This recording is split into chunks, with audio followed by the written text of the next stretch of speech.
Working stools అంటారు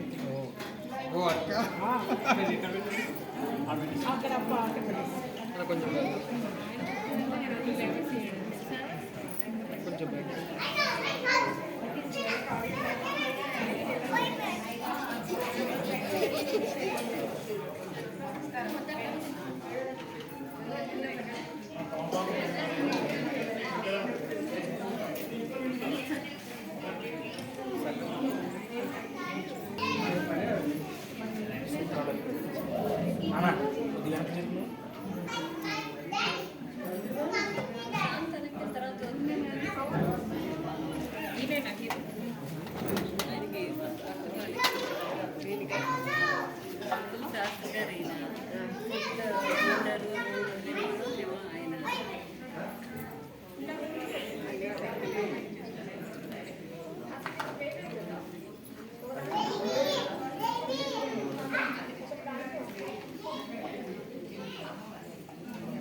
రాముడు నివసించిన స్థానంలో, రాముడు జన్మించిన స్థానంలో, రాముడు పట్టాభిషిక్తులైనటువంటి స్థానంలో ఈ సంవత్సరం మనందరం కూడా అయోధ్య రామాలయాన్ని పునర్నిర్మాణించుకుని చక్కటి హైందవ ధర్మం మన భరత భూమి ఎంత గొప్పదయ్యా అంటే రాముడు వచ్చేటువంటి వేళ విశేషం అంతా కూడా శుభం జరుగుతున్నది. అటువంటి శుభతరుణంలో సమస్త శ్రేయస్సుని కూడా మనందరం కూడా పొందడానికి బాలరాముడు అక్కడ ప్రతిష్ఠించుకుంటే ఈ భాగ్యనగరంలో ఈ కోదండరాముడు పట్టాభిషిక్తుడు కాబోతున్నాడు. ఎందుకంటే మనందరం అనుకుంటా శ్రీరాముడు అంటే ఒక పండగండి, రాముడు పుట్టాడు అదే రోజు వివాహం చేసుకున్నాడు కదా అంటూ ఉంటాం.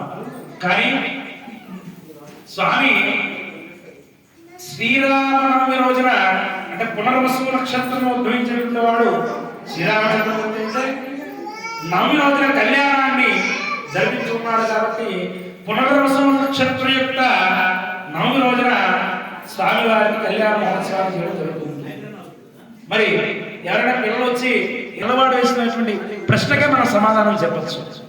మనం ఎందుకు వస్తున్నాం దేవాలయానికి అంటే మనం భగవంతుడి నుంచి వచ్చేటువంటి శక్తి, భగవంతుడు ఉన్నటువంటి శక్తి అంతా ఎలా ఉంటుంది అంటే స్వామివారి ప్రతిష్ఠ చేసేటప్పుడు అంతా కూడా ఆ మంత్రోచ్చారణతో ఒక యంత్రాన్ని ఏర్పాటు చేసి ఆ యంత్రంపై ఉన్నటువంటి బీజాన్ని జపించి ఆ జపం చేసినటువంటి శక్తిని అంతటినీ కూడా ఆ ధారాళంగా ఆ యంత్రంలోకి శక్తిని అంతటిని కూడా ఆపాదిస్తారు.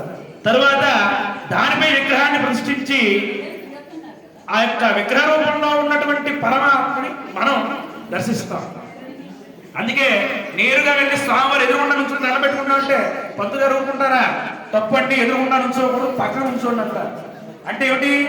ఆ యొక్క ఆచార్యుడు చెప్పేటువంటి మంత్రశక్తిని అంతా కూడా ఆ స్వీకరించినటువంటి శక్తిని పరమాత్మ ఎదురుగుండా ఒక గరుత్మంతుడు, ఒక ఆంజనేయ స్వామి, ఒక ధ్వజమో, లేకపోతే ఆయన వాహనం ఏదైతే ఆ వాహనమో అది స్వామివారి ముందు ఉండి ఆయన యొక్క కిరణాలని తన యొక్క సేవకుల మీదకి ఆపాదిస్తాడు.